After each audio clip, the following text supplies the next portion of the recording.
Good morning, everybody. My name is Joe, and I'm a weapon of mass instruction. Today is... I'm not sure what today is. I think it's the 30th of November, 2012. It is a Friday, about 11:40 in the morning. And today I'm going to talk about something I don't think I've actually talked about much before. The tarot deck. So I'm sure some of you out there are familiar with what a deck of tarot cards is. Alright. Basically tarot and regular playing cards. One of them came first, but it's a matter of like which came first, the chicken or the egg. They're so closely intertwined that, like, as far as their histories go, that it's very, very difficult for any sort of serious historian to figure out exactly which came first. I've heard all the stories about how regular playing cards are based off of the lower arcana of the tarot, but also I've heard or read in this book, it's called Portable Magic, that actually the reverse was true. That originally the regular playing cards that we know today were designed as a way of marking time. And you can actually see videos basically showing that on YouTube. And you'll notice some similarities, alright? For example, 52 cards in the deck, there's 52 weeks in the year. Divide that evenly by 4, you get 4 sets of 13 with 4 suits, alright? And there's 13 weeks in each season. And there's all sorts of other number games you can play with it, and you figure out exactly like how many lunar months there are in the year. There's 13 lunar months out of the 4 seasons. All right, so each of the ranks of cards would be a lunar month, and so forth. So there's good reason to believe that that was originally the divination tools used by seers and mystics in the Middle Ages. And beforehand even. But anyway, regardless of which came first, nowadays playing cards are used for poker and tarot decks are used for, multiple things. Most commonly divination. And I've seriously, I've stopped thinking about whether it exists or not a long time ago. I know that it exists. I know that all sorts of divination methods do work, and for reasons that people probably don't apparently understand, or understand apparently. You know what I mean? Okay. That's not immediately visible. Alright, basically, my understanding of how it works is it taps into the energy that all of us have inside of ourselves and between each other. Call it the force, if you will.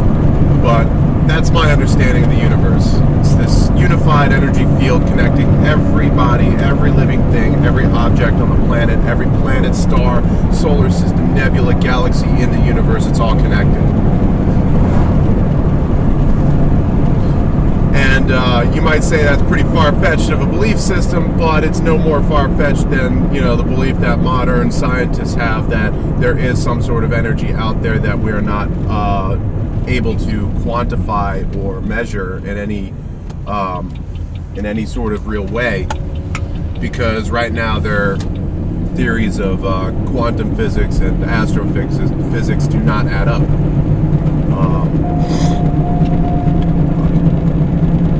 But anyway, that's besides the point. Regardless of how it works, the fact is it works if you're actually pouring energy into it. Yesterday, alright, so my thing with the tarot deck is I plan on using it to tap into that energy as opposed to draw on that energy to divine the future or tell what's happening in other places or times, specifically to basically exert change on reality. Call it magic, if you will. Which again, I think exists. For example, abracadabra, that fabled magic word that magicians across the world are sleight of hand artists, or whatever you want to call them, They love using that word, abracadabra. It's a classic, right? Apparently, its roots are in Assyria, and it means to something like to fade or to dissolve. And basically, it was used in a triangular charm. Basically, a triangle within a circle, which is funny how that keeps popping up in places. To ward off evil spirits or disease. And the way it's used is you speak abracadabra, and then you take away the last letter, and then the next last letter after that, and you keep repeating it with one less letter until finally you get ah, and that's the last bit of the chant, and supposedly that's how it works. But that's just an example of the true roots of a lot of things that we see today, and we don't take much stock in. But anyway.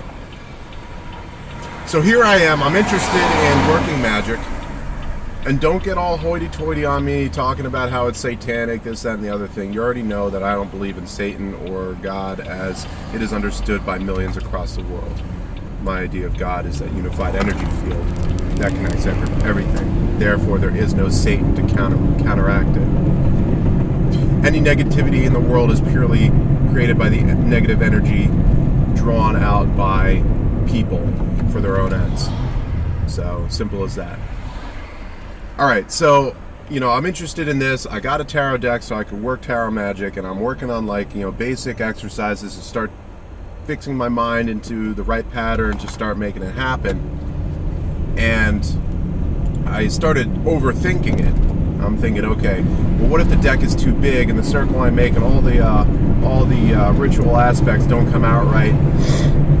And I'm thinking, what if it's not the right kind of deck? What if it's a modern deck when it really should be a classical Rider-Waite deck, which is what is commonly accepted as the standard as to the suits and arcana and trumps of the tarot. So I went to a local magic shop, and believe it or not, they are around.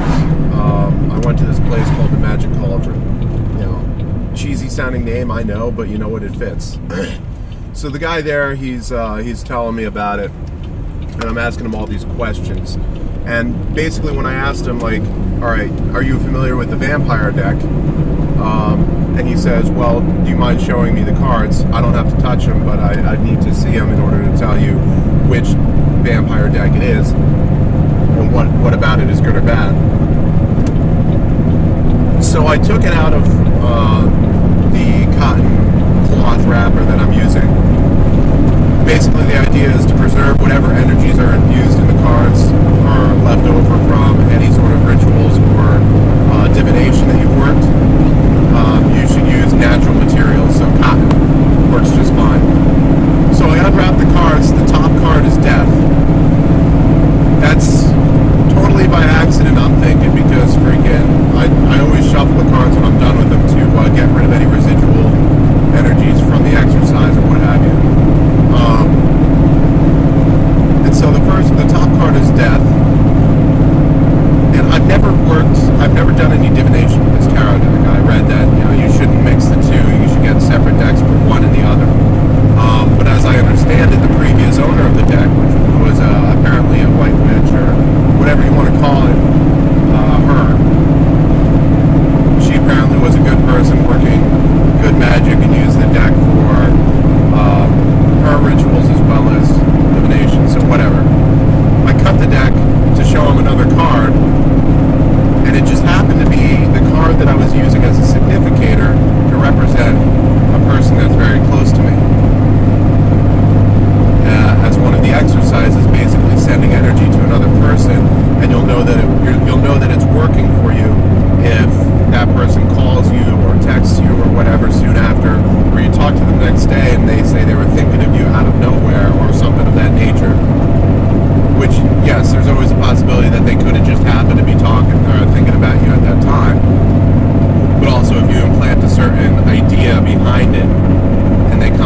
So I get death and then this person. I've read enough about tarot to understand that death doesn't mean that that person's going to die. It means the change of one thing and the rebirth of another. And depending on the context of other cards that are drawn with it, it can mean something good, something bad, something indifferent, something big, something little. You know, it all depends on what the cards are. All I can say for sure was there's going to be a big change involving this person. And, you know, there's no references to time or whatever. It's just involving that person. You could take it as a coincidence, but think about this. There's 78 cards in a standard tarot deck, the standard Rider-Waite correspondences, which means that to get that combination of cards, death and that significator, it means I would have to multiply 78 by itself. So I'm not even going to try to do that here. It's something in the thousands. It's the 1 in over 1,000 chance of it popping up like that, which means the cards were basically talking to me because that person is going through major things in that person's life, and major things that, depending on that person's decisions or outlooks or reactions upon it, could represent a major change. So I started, alright, so that basically set my mind straight. I'm like, okay, this deck is going to work for me. You know, this is just fine, even if it's not the standard, this is what I want. But I'm talking to him, and I, you know, started getting a more clear understanding that the cards don't always do what you mean them to do simply because you're willing it, or simply because it's what you want. In a lot of cases, the cards are going to tell you stuff just because it can, or just because the energy is already there. So, for example, if you're shuffling a deck of tarot cards and a card slips out, it might be beneficial if you're doing some sort of divination layout to take note of that card that slips out, because it just might mean something. It might or might not. You know, there's always a possibility that you just happen to slip the right way to make the card fall out. It could have been anything, but there's also the possibility that the card wanted to slip, if that makes sense. The energy forced the card out of the deck. So again, my understanding of all this started to improve, but also at the same time, I didn't really think too much of it. I decided that I wasn't going to tell my friend about this person, or at least not in so much detail. First off, because I didn't want to freak this person out, knowing you know, that person's belief system not really congruous with mine.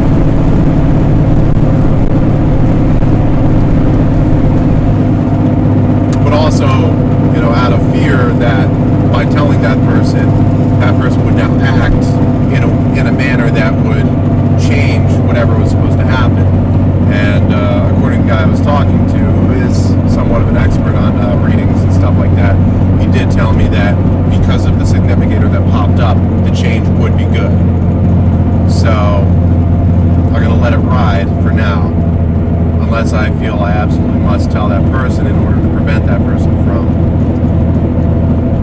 being harmed in some way. Today, alright, my sister had been delving into this in the past. She had several decks of her own, and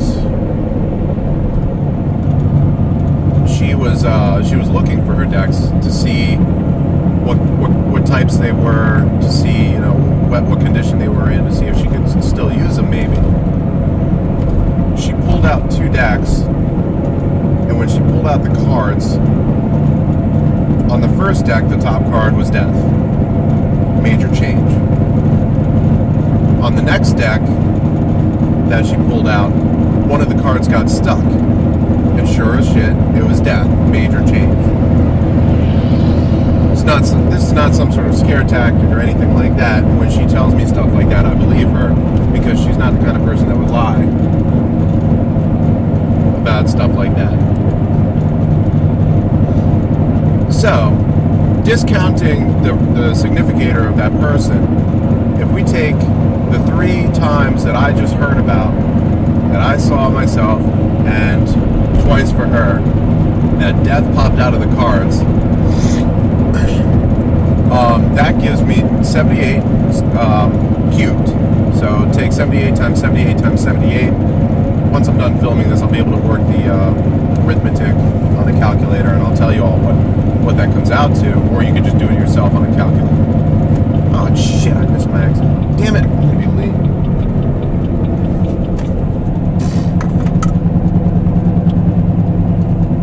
No, I didn't miss it. I can go this way. This will take longer.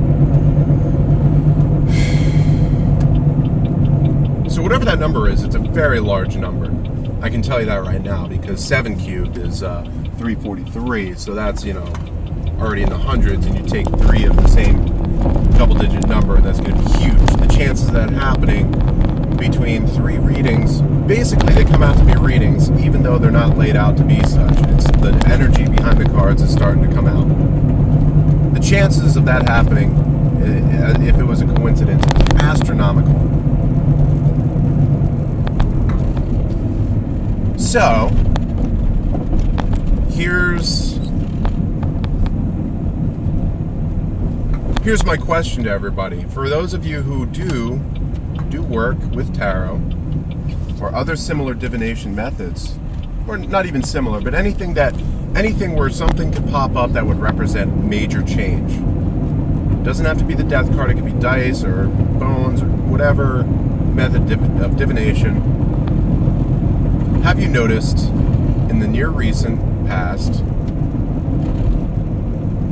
your symbol of major change popping up a lot more often than it normally would?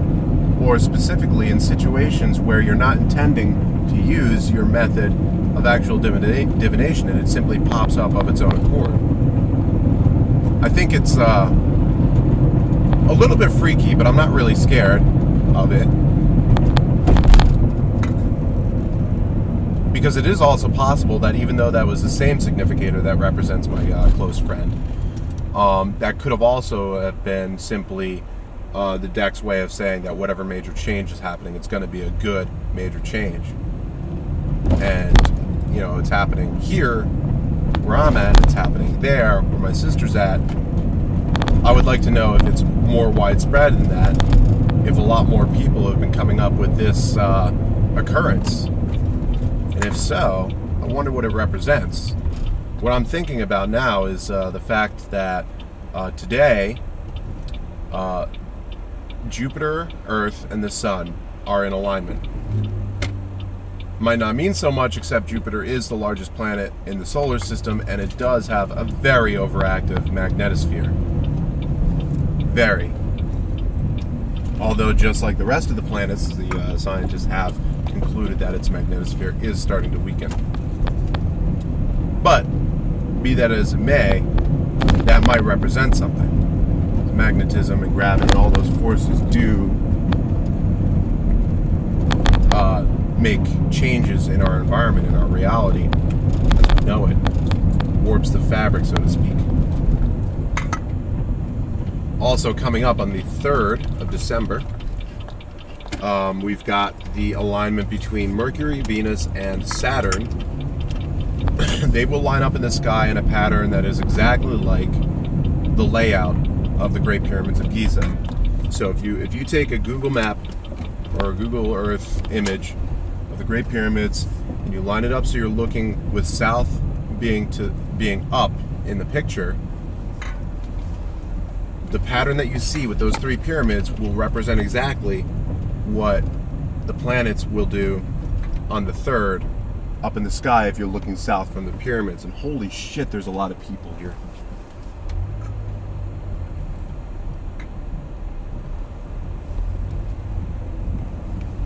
So that could just be something else that we need to think about. Because, you know what, I'm gonna fucking park illegally and just really pray that the meter maid doesn't come and say you're screwed.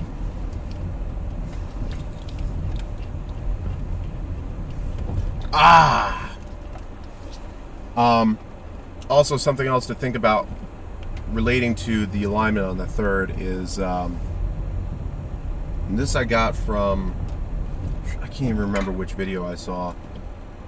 But basically what you do is if you convert, it's 18 days before the 21st. All right, so the 3rd. 21 minus 3 is 18, right? I'm just going to hope that nobody comes looking for their parking space here. Real quick, I'm going to finish this up because I'm late anyway. If you take 18 days and you convert that to minutes, apparently it comes out to like, was it 25,000, like 920 or something. There's conversion calculators you can get, which is a little bit more than the length of time in years between one full precession of the equinoxes, which is changing from one sign to the other. We are entering the age of Aquarius. Technically it already happened, but the energy hasn't quite reached us yet, apparently. So it's going to take effect on the 21st. That's the major change, supposedly. But this alignment, I took a look at the number, there is a difference between the number of minutes and the number of years. But if you think about it, the alignment's going to happen at just after 10 at night, Egypt time, right? And I got to figure out exactly how many days, hours, minutes, and all that come out to be the same number as the actual precession of the equinoxes. But I'm willing to bet that the difference comes out to be just the right amount to make it so that when we get to the 21st, it's going to be something like noon or 11:11 or something like that. Something really significant symbologically or symbolically speaking. That would basically, once we look back at it, we'll be like, huh. Those of us who know about this alignment on the 3rd and knowing about how many minutes there are between the 3rd and the 21st, the 18 days worth of minutes are just shy of that to make one full precession of the equinoxes. That's something. That really is. So here's what I'm going to do. I'm going to take those two numbers, I'm going to subtract the one from the other, and that gives me the difference in minutes, and then I can convert that very easily to hours, and that'll tell me how many hours earlier the precession would represent on the 21st. Because this is going 18 full days, something tells me that whatever change happens on the 21st won't be something like 10 o'clock at night, Egypt time. The reason why it's Egypt time is, one, because the alignment occurs with a reference point to Egypt, and two, apparently Egypt was the prime meridian before they changed it, or not the prime meridian, before they changed it to Greenwich time. Yeah, I remember that now, because the other line on the other side of the globe is like in some nowhere location, like just off of Alaska or some shit. Anyway, I gotta go now. I hope that was some good food for thought. But yeah, I'm gonna keep my eyes and ears peeled, and I'm gonna do some math and figure this out for you all, and hopefully I'll come up with something good soon. Peace.